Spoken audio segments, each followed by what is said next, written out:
год назад. Я записал свое первое обращение к рашистам, которые пытались штурмовать Киевщину. И вполне ожидаемо я получил огромное количество комментариев от русни, которая пыжилась, обещала взять Киев за 3 дня, всех убить и показать украинцам русский ад. И, конечно же, это оказалось обычным пиздежом, поскольку это единственное, что у русских получается делать хорошо. И поэтому я решил показать вам, как же на самом деле выглядит русский ад. А выглядит он приблизительно вот так. Вот эта вот внушительная свалка сожженной техники — это то, что осталось от элитных российских частей, которые пытались штурмовать Киев.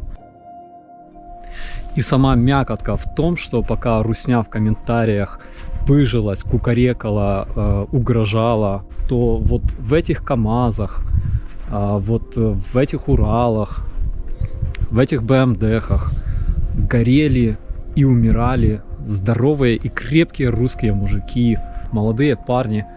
Вот в этой всей технике превращались в пепел и умирали в мучениях. В то время, когда русня лгала о своем героическом отступлении из Гостомеля и Ирпеня, их лучшие солдаты гибли вот в такой вот технике от снарядов украинских защитников. И впоследствии мы собрали всю эту технику в одну огромную кучу. Конечно же, мы сошкребли с нее остатки вот этих вот элитных русских солдат и сбросили в одном месте, чтобы она не мешала нашим людям перемещаться по улице и ездить нашим автомобилем.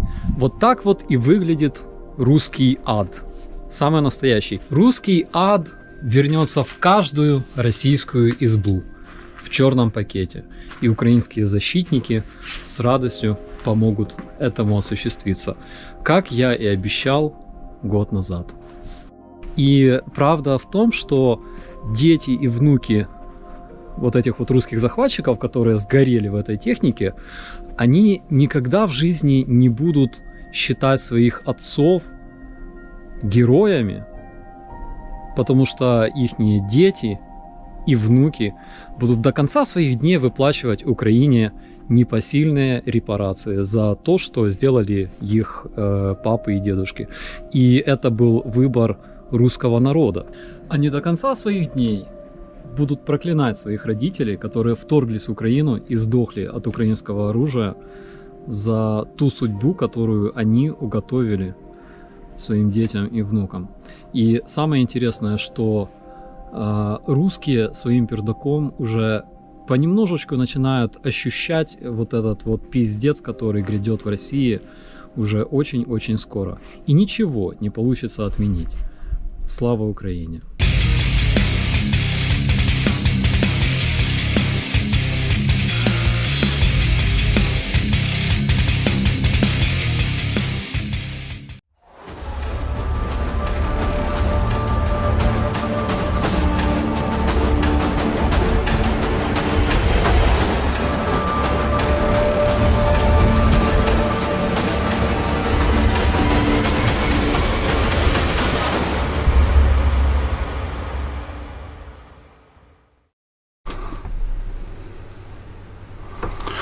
Hello, hello. Welcome everyone to Overtime.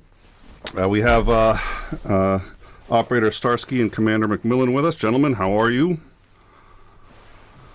Doing good. I'm doing fine. All right, and I got the wrong people in the wrong in the wrong places here, so I'm going to get that sorted in just a second. In the meantime, thank you all for joining us. We are simulcasting on In Time and Overtime. If you're on In Time and could join us on Overtime, that would really help out the channel. We are trying to get to 1,000 subs there as quickly as possible, so we would appreciate that. In Time is monetized, so if you have super chats, they're going to the Vatra Volunteer charity. All super chats, 100% of the super chats are going to that charity. So anyone who wants to donate, you do need to go back to In Time just to do that. In the meantime, yeah, sorry, it looks like only left channel on the audio. It's been a day, so I may work on that. Fire the producer. Well, as soon as we get one, we'll fire him. But in the meantime, we do have Operator Starsky here. So, Operator, why don't you tell us what's been going on in the last week in Ukraine? In Ukraine, nothing changed. We still have a war with Russia, unfortunately. And yesterday, big list of help was announced for Ukraine. Actually, I have this list in front of me. So, British allies promised to send 14 tanks Challenger to 600 Brimstone missiles, 30 155mm self-propelled howitzers AS-90, 200 APCs and infantry fighting vehicles. Also, our Canadian friends promised to send us 200 Senator armored vehicles and one anti-air system NASAMS. Our Polish allies will send 14 tanks Leopard 2. And our American friends will bring us 100 Bradley infantry fighting vehicles, 100 M113 APCs, 18 self-propelled M109 A6 artillery systems, 250 M1117 armored vehicles, 148 Humvees, 100 Striker APCs, also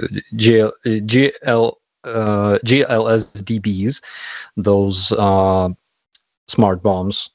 Also 36 105mm howitzers, one Patriot system, 6 NASAMS systems, 18 new HIMARS systems. Also, France will send us 40 wheeled tanks, so-called, we call them wheeled tanks, AMX-10, also armored vehicles Bastion. Our German friends will bring us 40 Marders, one Patriot system, 3 Iris-T, and 3 radio location systems as well, and so on. There's a lot of different things that will be brought by our friends in Netherlands and Czechia and Slovakia and Sweden, Italy and Estonia and yada yada. So we are expecting this support because we need to bring our territories back. And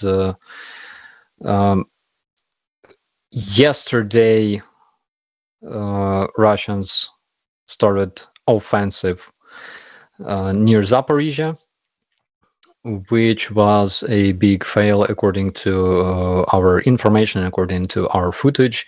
For example, yesterday, General Staff of Ukraine published a video of Russian soldiers advancing near Zaporizhia. Basically, they were just walking towards Ukrainians without any support of armored vehicles and things like that. And a lot of them were improved by Ukrainian fire.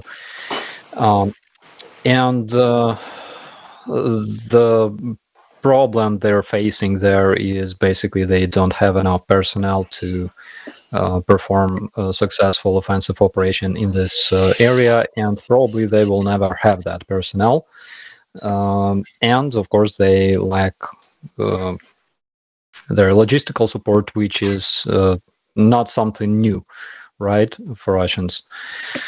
Also, the number of victims of this terrible strike in Dnipro rises. I think there were 44 dead people found.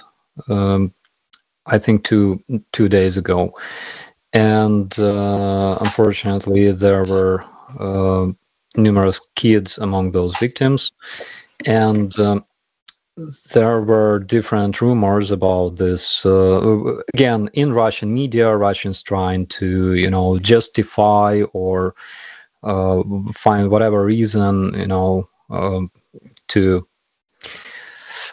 justify the strike, basically. And some of them say that Ukrainian anti-air missile hit their missile and it fell on this house and yada yada. But the reality is the house was hit by 𝐒𝐸𝐴 Russian cruise missile that cannot be intercepted by our anti-air defense.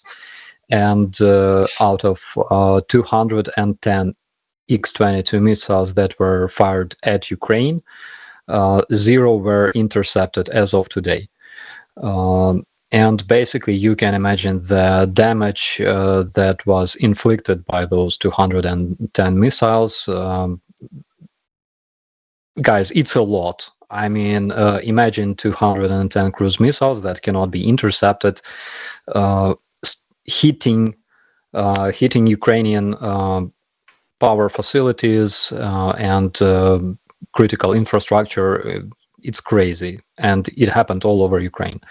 And basically, we have information that this very missile apparently was targeting Naddniepryansk power station, but it missed and hit this house, because we know that those missiles are very, very non-precise. So there's still a bunch of people that were missing, right? They were not found yet. I think that obviously we will not be able to find them alive, unfortunately. So the search continues. And yeah, those are the news. Yep, that pretty much echoes what I know. The what did you call it? 𝐒𝐸𝐴22? 𝐒𝐲22. Okay. 𝐒𝐲22.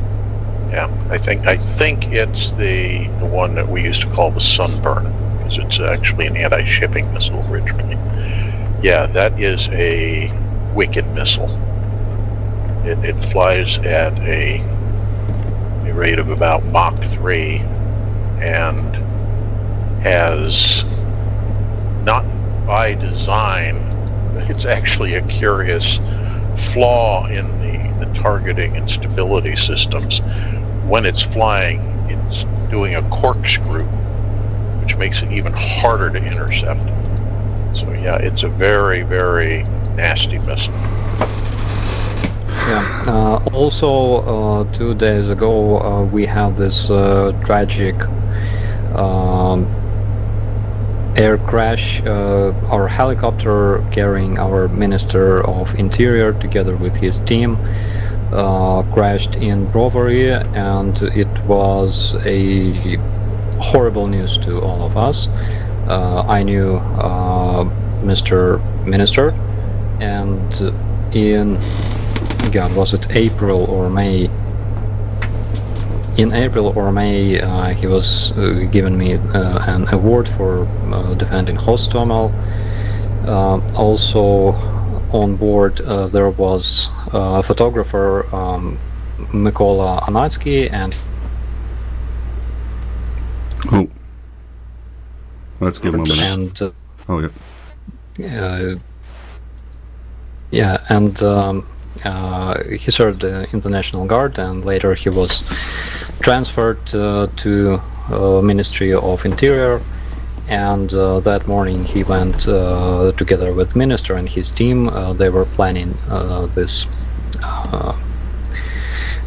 military trip to Donbass, And yes, unfortunately, they crashed in Brovary. Again, it's a big tragedy because a lot of innocent people died there as well, including children. It's horrible. And tomorrow there will be funeral. I think that I will be attending those funeral because I want to say goodbye to my friend and to minister as well. Sorry. Any word on what caused it? So there was a malfunction in the helicopter. It was reported, as far as I know, it was reported and it was fixed. But I think that either they didn't fix it properly or something like that. Yeah, but it's a malfunction, basically, technical malfunction. All right, so it wasn't struck down. At least there's no evidence that it was an enemy fire. Hostile fire. Nothing that I know of. All right, well, Commander, do you have any questions?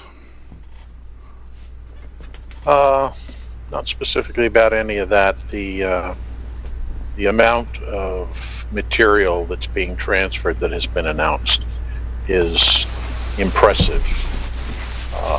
The one thing that, to my mind, still stands out as noteworthy is I won't call it lack, because there are some, but the comparative dearth of tanks. And I think a tank is a key and essential element to conducting offensive operations on the modern battlefield. And while we're well aware that the Ukrainians have plenty of tanks, the 𝐒-𝐤𝐜𝐸 they had at the start of the war and the ones they've captured and such, I think if we're going to give them the tools they need to finish this job, it's going to have to at some point include tanks. There's a lot of debate going on, particularly with the Germans, about whether or not to transfer Leopards. And it extends beyond Germany. Basically, anybody who has Leopard tanks, in theory, cannot transfer those tanks without getting German permission. It's an end user list.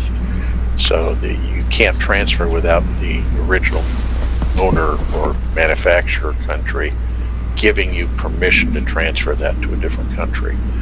So I'm curious how the Poles got that permission to transfer a small number of Leopards when everybody else seems to be stalled, and it may be the Poles basically just turned around and flipped the Germans off and said, no, we're transferring the tanks.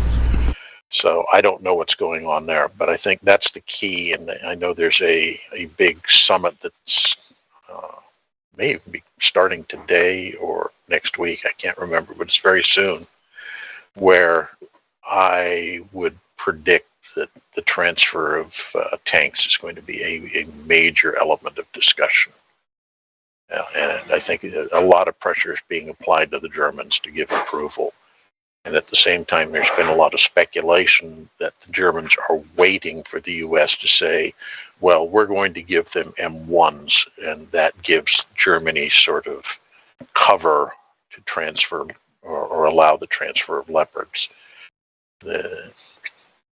And that then goes back to the question of, well, why hasn't the U.S. agreed to transfer M1s? And I don't know. I do know that there are some question about whether or not that's an appropriate system to give them, because it's a much more complicated system to maintain. It requires some more specialized operator training and such.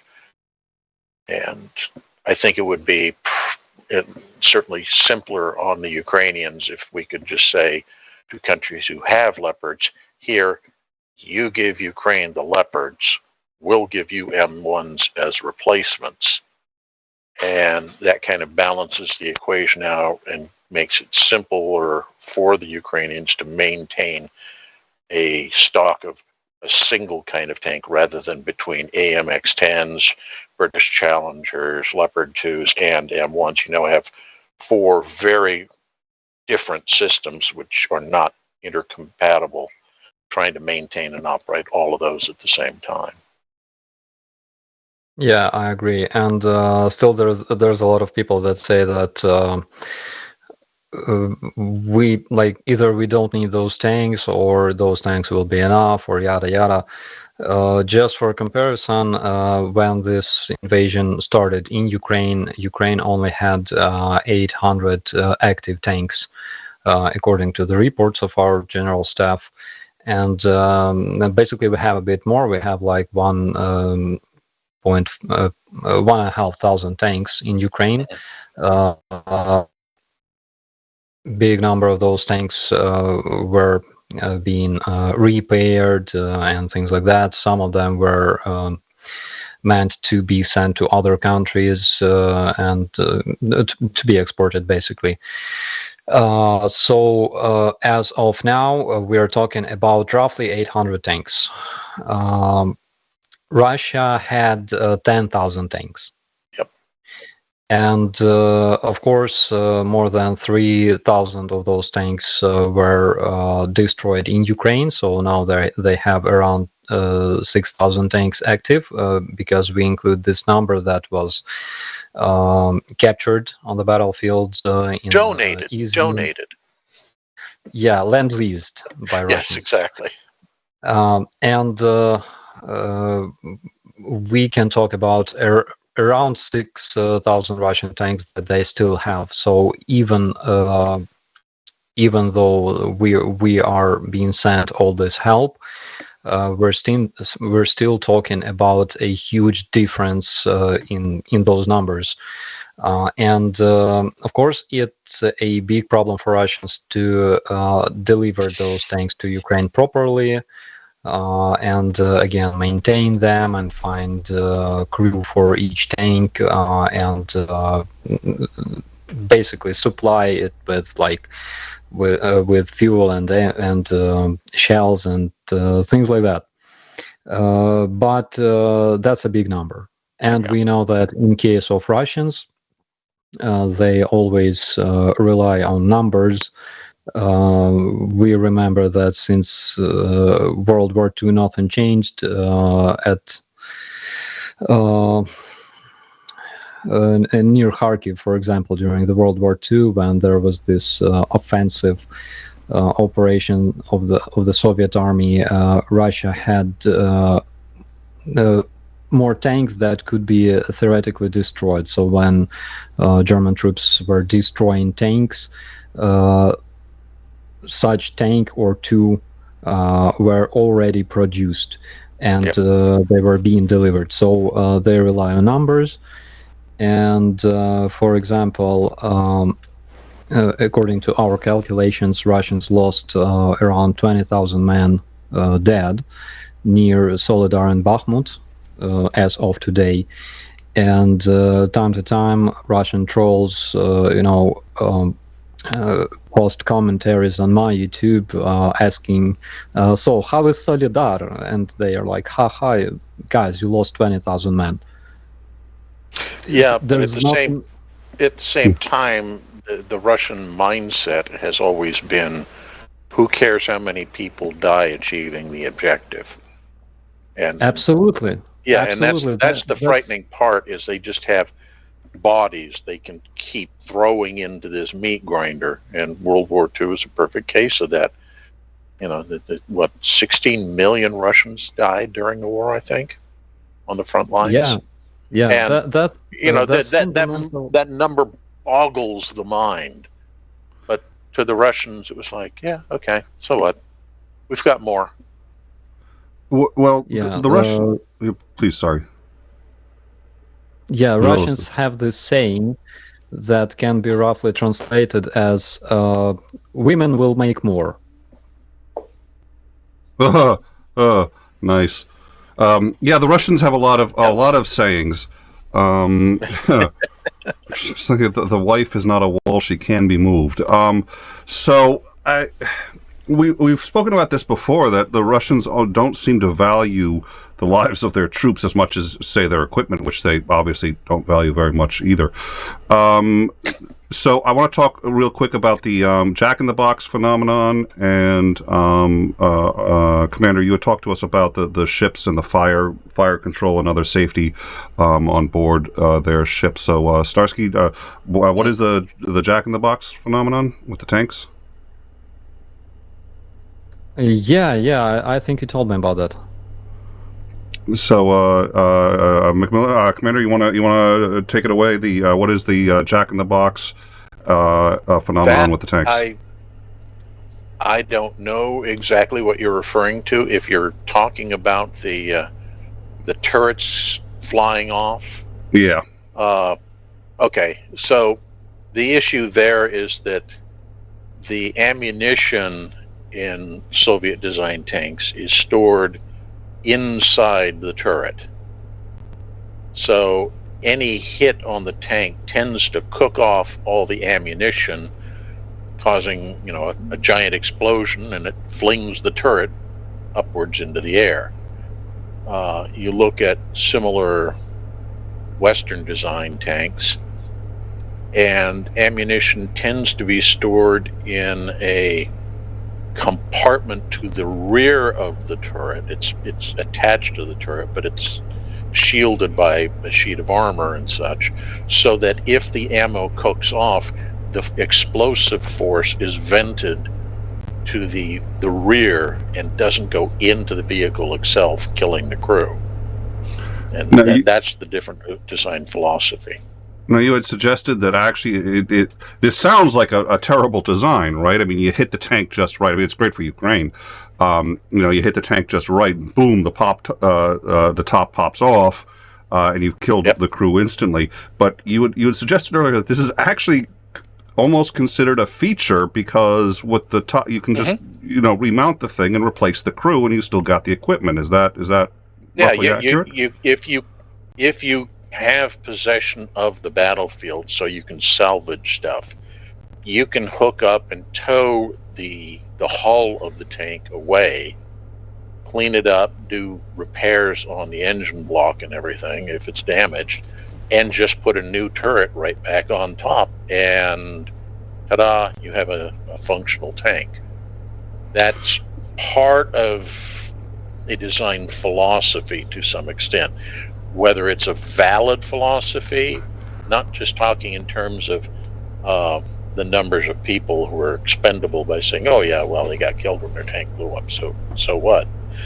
It's also questionable in terms of, does that explosive force, when the ammunition detonates, leave the interior of the hull functional enough that you can restore it to operation?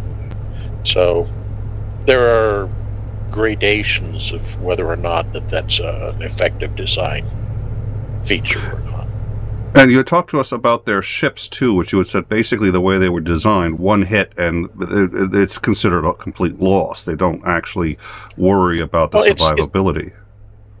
I don't know if that's design. All I know is when I did an exercise with the Russian Navy shortly after the wall came down, and they had 3 of their ships that came to Pearl Harbor. We did this little exercise, and one of the things they allowed, which stunned everybody, but they were allowing people to come and tour their ships. You were just only allowed to walk around topside. You couldn't go inside. But one of the things that I and several of the other U.S. Navy officers who were there noticed is that if you're on a U.S. Navy ship and you're looking around the outside or on the inside, there is a firefighting station about every 20 to 30 feet. They're everywhere. And this was at the time, fairly brand new, top of the line Soviet guided missile destroyer. There were on the topside spaces 2 and only 2 firefighting stations, and one of those was actually a fixed foam spraying nozzle that was above the helo deck in case you had a helo crash on the flight deck. So our assessment was if you hit this ship, it's going to burn to the waterline. They really don't have the capability to put out fires. And when you think about it and you look at their missile systems, it kind of made sense, because for their ships to reload missiles, you have to go back to port. And the idea was, we figured, is you set sail, you deliver your ordnance, and what happens after that is, well, if you're lucky, you get to come home and we can reload and use you again. But if you get sunk, so what? You did your mission, which is fire off missiles at, at Western ships, presumably U.S. carriers. That was the presumed philosophy behind those design elements. All right, so Again, question. it's that callous, who gives a damn what happens to the crew? Commander, I have a question for you. Sure. I noticed this fundamental difference regarding Russian fleet, the difference between Russian and American fleet. And the difference is Russian ships usually carry much more weapons. For example, Russian steam carrier, Admiral Kuznetsov. 𝐒𝐢𝐬𝐜𝐿. Well, it's not even considered an aircraft carrier. Basically, it's considered, according to Russian terminology, it's considered aircraft carrying cruiser, because it has. Do you know the missiles. reason behind that? It's because I'd like to know. Yeah, it's because of the Montreux Convention, which is that in order to transit the straits, the Turkish straits, the Dardanelles and the Bosphorus, you cannot have a ship that is larger than a, quote, cruiser, unquote. So if you call it an aircraft carrier, it basically gets stuck in the Black Sea and can never leave because of this international treaty. So what you do is you redesignate it with an imaginary, it's an aircraft carrying cruiser title, and now it can legally exit the Black Sea. That's the philosophy behind that. But yeah, Starsky's exactly right. If you look at a Russian ship, they're very, very heavily armed with offensive equipment, much less so defensive equipment. You look at American ships, and I would argue pretty much any NATO ship, they're fairly well equipped defensively, not hugely so offensively. I mean, they do carry offensive ordnance, but it's in terms of proportionality, let's say a Russian ship is 2/3 offensive armament, 1/3 defensive armament. The flip side of that would be a U.S. slant NATO ship would be 1/3 offense, 2/3 defense. Yeah, because like if you take, for example, Perry frigate, right? Yeah. It has, this machine gun, automatic. Yeah, it has basically 3 systems on it. Yeah, so yeah. It has automatic in the back. machine It has gun, torpedoes, and missiles. Yeah. So it has one missile system. Yeah, it has one missile launcher up forward, which is predominantly used for anti-aircraft, anti-missile defense. It does have the capability of firing Harpoon anti-shipping missiles, but it doesn't typically carry lots of those in the magazine. So it's a fairly limited inventory that you can project out to sink enemy ships. You have a small 3-inch gun midships. Arguably, that's primarily a weapon to be used against inbound missiles, not so much shooting enemy ships. You can use it that way, but it's primarily an anti-aircraft, small craft defense system. You have on the back end, just above the helicopter hangar, you'll have a 𝐒𝐢𝐬𝐿, which is basically a Gatling gun used for shooting down inbound missiles. And then you have anti-submarine torpedoes. That's it. A comparable Russian ship is going to have, take a Krivac frigate. You've got 4 very large dual-purpose anti-ship, anti-submarine missiles. You've got 2 100-millimeter guns. You've got various air defense automatic cannons. You've got lots of torpedo systems. You've also got these little mini depth charge throwers. It's bristling with weapons. And you can see the design philosophy differences. Theirs tend to be more offensively oriented. Ours tend to be more defensively oriented.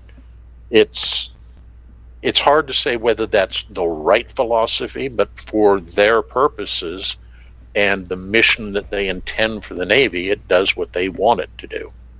Our Navy was always intended to secure the sea lines of communication between CONUS and Europe, so we could transport reinforcements for the big, battle in Central Europe when the Third World War started, and to a lesser extent to protect carrier groups that would go up in the north and launch attacks against northern Russia. So that's primarily a defensive focus. The Russian focus was just the opposite, was to send their ships out and sink those carriers before they could launch those airstrikes on the homeland, and to go out and sink the convoys that were bringing the reinforcements to Europe. So whether those ships survived or not was of far less importance to them than whether or not they succeeded in employing or taking out U.S. and NATO ships. Yeah, absolutely. Sense? Because absolutely, I'm just comparing to Russian cruiser type Admiral Gorshkov, which carries one 130 millimeter naval gun, 16 cells for caliber Onyx or Zircon anti-ship cruise missiles, or 𝐒𝐤𝐸𝐿 type anti-submarine missile, 32 cells for, again, cruise missiles, 32 cells for surface-to-air missiles, 2 rotary cannons, 2 torpedo tubes, and I'm not even mentioning the helicopter, and I'm not even mentioning depth charges and things like that. It's crazy. Well, it's what you design your fleet to accomplish in a war, and the design / doctrinal philosophies behind those fleets, within the context of the missions that the senior staff is envisioning for those fleets. Both sets of fleets make sense. But there's a certain degree of, I think, built-in callousness on the Soviet/Russian design philosophy, which is that the ships and the crews in them are expendable. Yeah. It's like putting cruise missiles, like caliber cruise missiles, on board of a frigate, it's a yeah, exactly. insanity. So, given there's been sort of this ongoing discussion, what is the purpose of the aid that is being given to Ukraine? Is it to help Ukraine defend itself and ultimately, quote, win, whatever that looks like, certainly at a minimum, hopefully get Russian forces out of the areas that they've invaded? Or is it to just delay and keep things going enough until either there's a negotiation or something else happens? And given the amount of forces that Russia seems to be willing to just keep throwing at Ukraine, no matter what Ukraine has, is Ukraine getting enough weapons? Is it getting enough weapons to accomplish its goal? And what is the consensus of each of you as to whether or not, we'll assume that it's going to keep getting sort of roughly the same stream that it's been getting. Does Ukraine still need even more weapons to really expel the Russians, or would more weapons not necessarily help because of the imbalance of the quantities of people that Ukraine has to man the weapons versus the Russians, which is what, at least an order of magnitude more. I'll start with Starsky.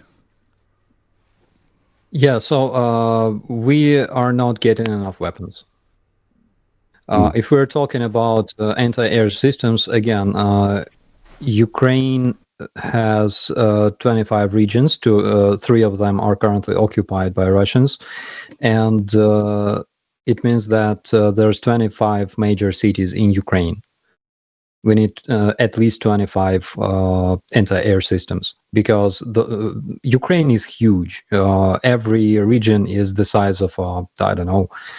Some of them are bigger than some specific states in the U.S. And we need to protect those territories, and that's why we need at least 25 anti-air systems. And it's not like it will be enough. I'm talking at least 25 anti-air systems like IRIS-T or NASAMS, capable of destroying cruise missiles. And as for the offensive weapons and offensive vehicles, of course we need more, because again, Russians had 10,000 tanks. Currently, we're talking about roughly 6,000-7,000 tanks that they can use on a battlefield, and of course they can throw it all at Ukraine, because they don't care. They already bet everything on this suicidal special operation, and we need enough weapons and tanks to be able to, first of all, be able to defend against their invasion, their offensive operations, and then we need enough weapons and tanks to be able to liberate our territories and eliminate as much of their personnel as they can. That's our task number 1. So they're throwing their, let's say, their main weapon that is being used on the battlefield is amount of men and tanks. That's why we gotta have capabilities to eliminate their tanks and men, basically. So in my opinion, and I'm sure that this opinion is shared by every Ukrainian, we're not getting enough of this military assistance, but we are doing everything we can with everything we have. And I think that you can see from our successful offensives in Kherson and Kharkiv that if we have enough, let's say, vehicles, right? Vehicles and proper weaponry, we can do it successfully. All right, thank you. Commander. It's a really tough question, and I think it needs to be answered in 2 separate ways. Are we giving Ukraine enough support for Ukraine to achieve its objective of driving the Russians from their homeland? I would contend, no, we're not. We're giving Ukraine enough hardware to prevent the Russians from succeeding in taking the whole place. If we want to give them enough to reclaim their homeland, we need to give them more, and we need to give them more in specific types. Most notably at this point, more artillery, not just enough systems to replace losses, but to give them an artillery edge of significant proportions. Probably air power. I know there's some discussion about doing some of that, giving them more air power, but unlike a tank or an artillery system, the lead time for getting air power deployed into the field is fairly long. It probably takes a minimum of a year to get new pilots into those planes and get them trained up to a point where they can perform well in the air. So that's a long-term goal. You can kind of, to a limited extent, sidestep that by getting former Russian Soviet-type aircraft, which Ukrainian Air Force personnel are already somewhat familiar with, as opposed to giving them, U.S. or European-made aircraft. But sourcing those is problematic. So from that perspective, I think Ukraine feels a justifiable sense of frustration that we're not doing enough to help them. Mm-hmm. From the Western perspective, and take this for what it is, Starsky, I'm not trying to denigrate your country. From a Western perspective, we're doing, or I think the politicians, I should say, are doing what they think is right, which is giving Ukraine enough to defend itself, but not enough to threaten Russia to the point where they do something completely wacko, something rash. And I think that's one of the reasons people are so reluctant to give Ukraine the tools it needs to achieve a decisive victory, is because there is concern that once that victory starts to roll into place, as Ukrainian forces start driving the Russians out of significant portions of their territory, that something will happen inside Russia that quickly escalates this beyond just the borders of Ukraine. And so there's caution is ruling a lot of minds. I think people are starting to realize, however, at least some governments are starting to realize, that if you don't take fairly decisive action soon, that you're kind of setting the stage for the Russians to say, well, we can continue grinding this war on for as long as we need to. We could even risk it, expanding it, because it's clear that NATO is not willing to stand up and do what's necessary to stop us. So it's a two-edged sword, and I think people are beginning to realize that one of those sides to that sword is very dull and probably needs to be sharpened. That's how I assess the current situation in terms of, are we doing enough? Does that make sense? Does to me. So, all right. I'm hoping everybody can hear me okay. I had to switch mics. There's an issue. I don't know what it is. I have one other thing I would like to talk about before we do that. Please come join us on the Discord. We are following all of this on the Discord. We have multiple news channels. We collate news in the U.S., news abroad, and specifically a channel just for Ukraine. So come on in and check that out. You can see what we do. We're largely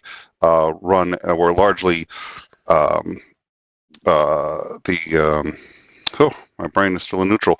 We are largely community driven, so our community helps determine the content that we do and the direction we go in, and we're very proud of that. So hoping you guys will come join us. Also, please, there should be a link if you're watching us on In Time. There's a link to the Overtime channel, which is our new sort of sister channel.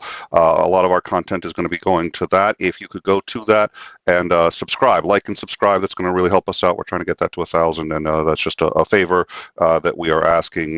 Liking, subscribing, and sharing if you like the content really does help a channel out, helps us out. And before I get on to our final thing, I would like to take a minute to thank the Shills in general, and Dick Dawson in particular, who has been very helpful with the audio. The audio problems we're experiencing right now, not his fault. I would like to blame him. Going forward in the future, I will blame him. It doesn't matter whether it's his fault or not. refuse to take responsibility for the difficulties in my own shell. So we'll be blaming him in the future, and hopefully he doesn't know how to clip YouTube shorts. He probably does, so I'll be screwed. But he's been helping us out with that, so I wanted to just give a shout out and thank. And you will be joining the shills tomorrow, will you not? I think 3 p.m. Eastern, is that correct? Yes, it's correct. I will be joining Shills, and we will discuss what happened in Ukraine in the last week, and our plans, probably some personal questions, things like that. All right. Well, and hopefully I will be able to be there. They have invited me. That does remind. Oh, all right. So we actually now have another question that we're going to be adding. So one thing at a time. Yes, I will try. I will try to be there. We have breaking news. The U.S. has designated the Wagner military group as an international criminal organization. That has just come out, and I wanted to ask Commander McMillan. The Wagner group, last time we talked, was moving to take control of the entire Russian military. Last time we spoke. What's going on with that right now? I can't speak to that in a lot of detail. It's just rumors that are coming out, and obviously the Russians are doing a good job of keeping the information flow coming out of their country squashed. The concern, I think, that would be on Putin's part is that giving I can't remember his name, promotion or something like that, the head of Wagner, giving him control of the ground forces of the regular army makes him way too powerful and puts him in a very strong position to stage his own coup and take over for himself. He may be asking for it, and there may be certain factions in the Duma who are arguing for it, certain oligarchs who want to use him as their strongman. But I doubt it's likely to happen.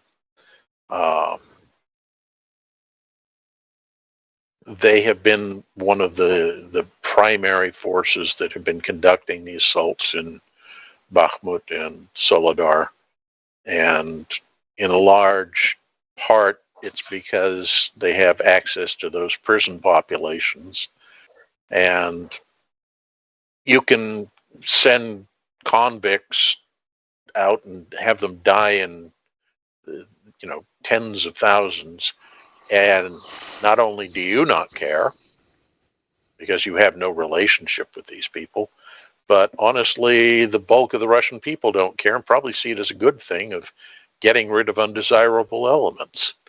So they'll just keep pushing like that as long as they have that manpower pool to tap into. And Putin's been committing genocide in that sense as well, right? Oh, yeah. Drawing from less ethnically Russian populations to throw into the military. If they win, great, he gets Ukraine. If they lose, great, he's wiped out a whole segment of what he considers to be non-pure Russian. Is that correct? That's true. Yeah, that pool is getting shallower, so they're having trouble solely tapping into those elements or predominantly tapping into those elements for manpower needs. They're starting to have to go to both the rural and urban populations in different amounts to resupply the numbers in the military. But they're definitely an aspect of if Kazakhs or Uzbeks or whoever who are living inside Russia are dying on the front, the average Russian probably says, well, so what? Big deal. Who cares? As long as it's not Russians who are dying. All right. Designating. Yeah. Go ahead. Yes. Please, Starsky. Yes. So the main let's say, reward for those Wagnerites is that basically they are released from all the accusations and things like that. And there was this very funny story in 𝐓𝐤𝐬𝐴𝐬𝐿, in the city of 𝐓𝐤𝐬𝐿 in Russia. There was a Russian convict that got enlisted. He applied to Wagner. He was killed in Ukraine. And funny thing that this dude was convicted for being a pedophile. And of course, he was released from all the accusations, and he was buried in 𝐓𝐤𝐬𝐿. And because he was buried as a hero, here I have this picture, not, like you will not see it probably. So because he was buried honorably as a Russian soldier, they put children holding weapons, holding AKs, near this grave, as you know, the honorable. Oh, brother. Yeah, it's Creepy. and it happened everywhere. But I think that it was a genius decision to enlist, to recruit convicts. It was genius, literally. And I think so far they already lost, got rid of around 30,000 convicts in Russia. Well, and they're shooting their own military. These guys too. They're not well trained. They have low temp. There's a reason they're in jail. Giving them a gun, even if you're aiming, forcing them in the direction of the enemy, giving them a gun may not be the brightest idea. At least not what we're seeing. Friendly fire incidents have gone through the roof.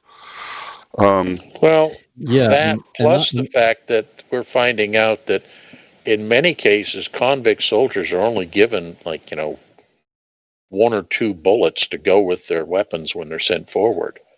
They're not there to fight. They're there to find out where the Ukrainian army isn't shooting back.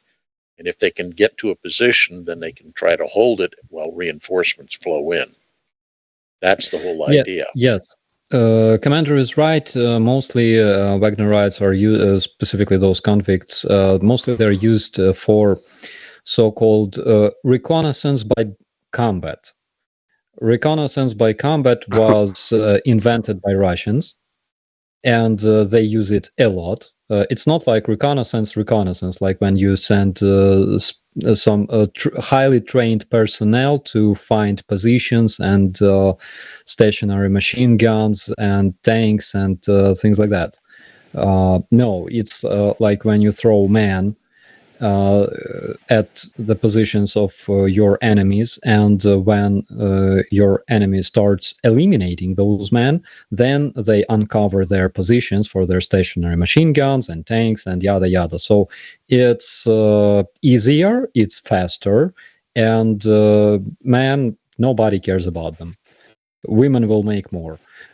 So this is what they do, and the situation between Wagnerites and their professional army in general is that Wagnerites have this authority to be rather autonomous. They don't always cooperate with military personnel. They don't always report what they do and things like that. They have kind of more authority in this regard. And that's why Russian army hates them, basically. And there were numerous interceptions. You can find them on YouTube, those recent ones where Wagnerites are nagging about Russian army command that doesn't give them artillery shells. So that's the thing. And Prigozhin, I think last week Prigozhin went to Moscow to talk to Putin because of that, because of this kind of difficult situation, complicated situation. That's the word. I think Putin will stick to his army, not Prigozhin, because Prigozhin cannot be controlled as much as army, right? And because he's less controlled than army, Putin will stick to his military command, like oh my god, the last dude that was assigned 𝐒𝐤𝐜𝐴. Я не The знаю, я latest забыл. commander. Извините, я забыл. Oh my god. Yeah, so that the dude who replaced Surovikin. Why it happened? Basically, it happened because Putin doesn't have enough trust in Wagnerites. I mean, they will be used as a private military company. They will, in case of such, in case they have this need, they will completely get rid of them because nobody cares. Let me interject just so that the audience understands. The idea of giving Wagner Group control over the Russian forces in the area would be the equivalent of the U.S. Army giving Blackwater control over all U.S. forces deployed in, say, Iraq or Afghanistan when we were doing those campaigns. And then add in the political element where you realize Eric Prince, who owns the Blackwater Corporation, its name has changed, but I still call it Blackwater, is an extreme right-winger and has supported all sorts of anti-U.S. government activities. And so you're basically handing the reins of control of the military over to a guy who is almost a self-declared enemy of the government. It makes no sense to do it. You might have a use for them to be there and perform certain specific functions, but you sure as hell don't want to give them control. Absolutely, and even Kadyrovites are more controlled than Wagnerites, basically because they are professional military. Again, they have their specific task, which is create a lot of TikTok videos to entertain us. Well, somebody has to. Of course. I love all of those videos. I think they were made unintentionally, but there's a lot of those, when they walk and talk about something, and then suddenly they die because of shell or something like that. They have a lot of those. I think that's their best content ever. Okay. So this is a great segue into a question I was asking you before we actually came online. We know that many of the Russian elite formations like VDV, naval infantry, those kind of forces, Spetsnaz, suffered horrendously high casualties in the opening months of the war. And most of those units were withdrawn from the front line for reconstitution. Have they returned to the front lines? Yes, currently we know that in the area of Bakhmut, there are Russian VDV paratroopers involved into this offensive operation. There's a lot of them. We know that the situation changed big time. They relocated most of their Wagnerites to Solidar. And in Bakhmut, we noticed the change in this, in the way they are performing their offensive operations. So they are involved, but again, because elite died during the first month of this invasion, their quality is different. The tendency is that they will have more men with less and less quality. Mm-hmm. So they're kind of right now at the training level of what used to be regular army, And the regular army has been reconstituted with all the MOBICs and such, and they're much worse off than they were originally, is kind of what you're saying, it sounds like. Yes, and they, of course, they have plenty of veterans of, let's say, Chechen War, but those veterans will still have to learn new things in accordance to new field manuals, new SOPs that Russian army has as of today. Again, they kind of do. They still use old World War II tactics, but let's say they do. But again, a lot of things changed in the Russian army since 2000s, and new weaponry was implemented. So they will still have to learn all that, master new vehicles, master new tactics, and a lot of old school soldiers, a lot of those old school veterans, they kind of they're very hard to integrate into this new army.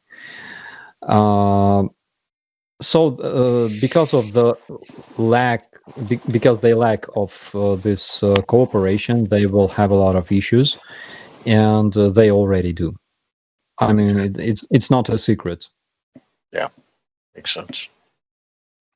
So for those of you who didn't catch this earlier or just joining us, the U.S. has just designated the Wagner military group, the Russian Wagner. I don't know if that's a separate from but an international criminal organization. So thanks, Judgezilla, for that. We appreciate it. I appreciate you passing that on. We have a question from the live chat as well that I want to hit.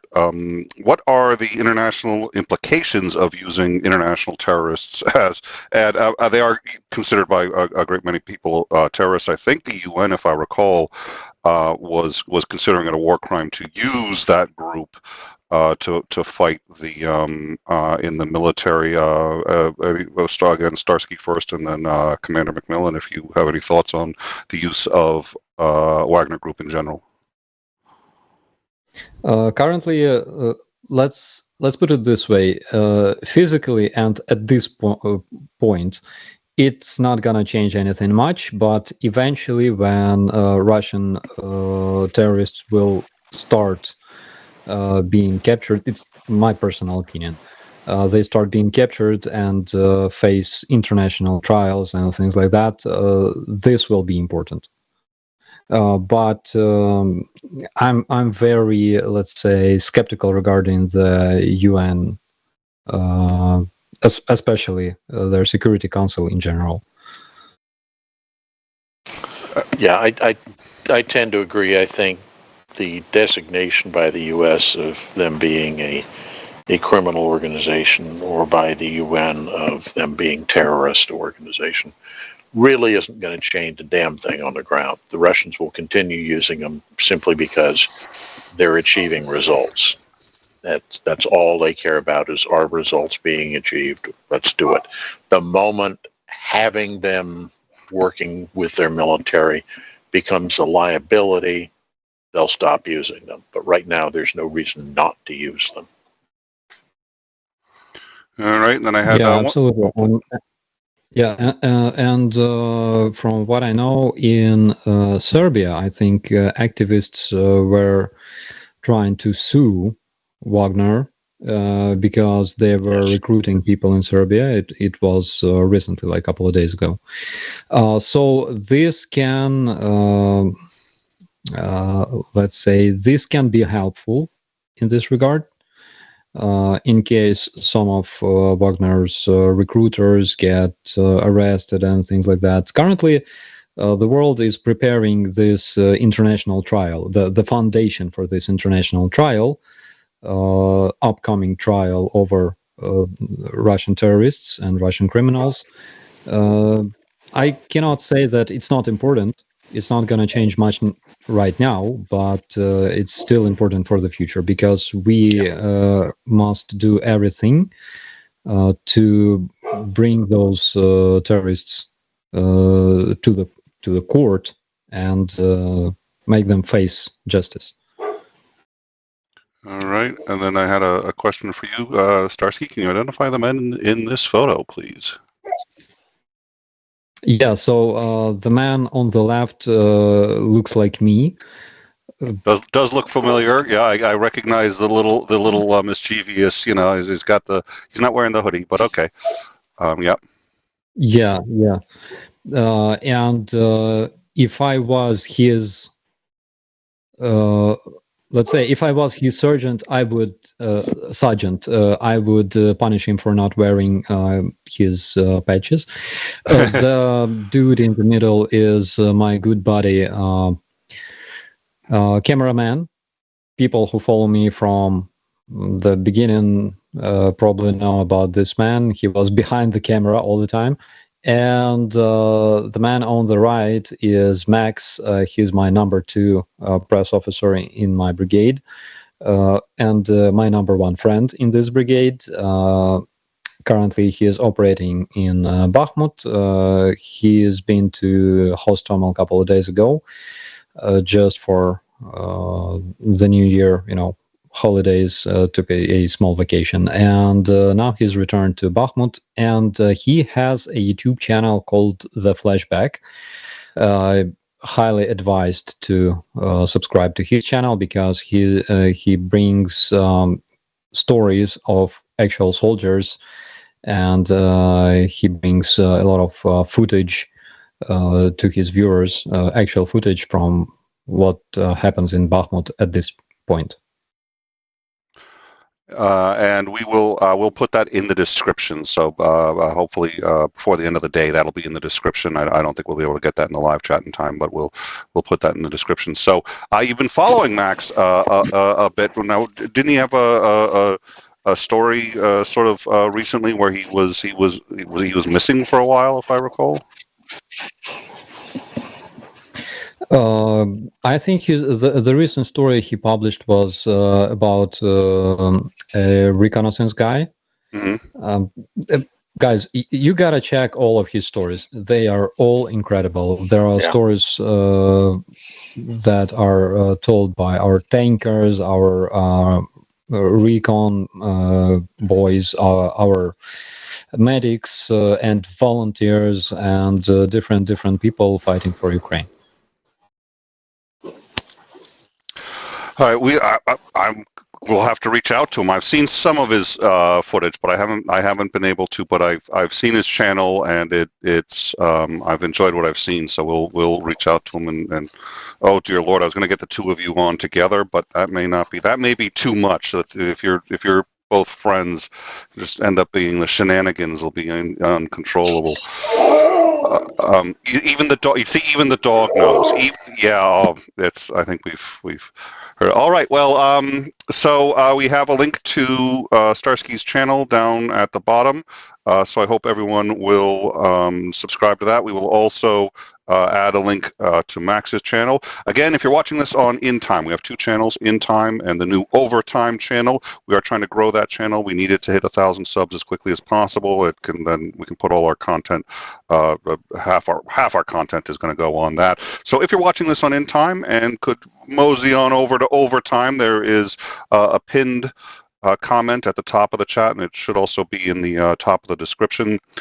Just head on over there, and that would really help us out. Also, like, subscribe, and if you like the content, share it. That helps us out a lot. We have a Discord. Come join us on the Discord and see what's going on, how we do what we do, and you can also contribute to the show. We have a lot of volunteers, and we go over a lot of news every day.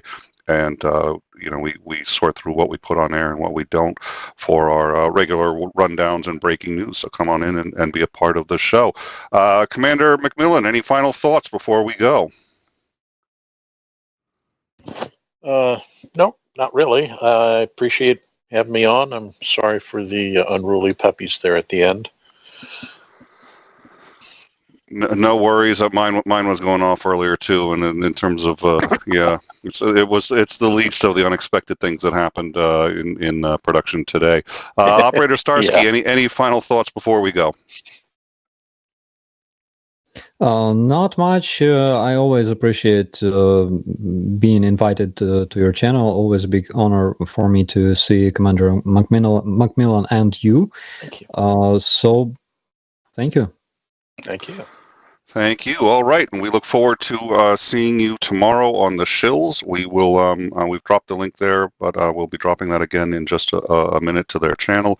We'll be there tomorrow. That's Saturday, 3 p.m. Eastern. So look forward to that. Thank you all for joining us again, and we look forward to seeing you next week. In the meantime, at a minimum, I guess sort of no news is good news. You did have an accident that killed some members of your government, and there's been an offensive, but it's not as bad as it was before the winter started, and things are unfortunately things are going to probably pick up again when the ground begins to be more amicable to war. But in the meantime, hopefully people are reasonably safe. You have power, and we hope that you stay safe and as comfortable as can be in the next week. And we look forward to seeing you 1 week from today, Operator Starsky. Thank you so much.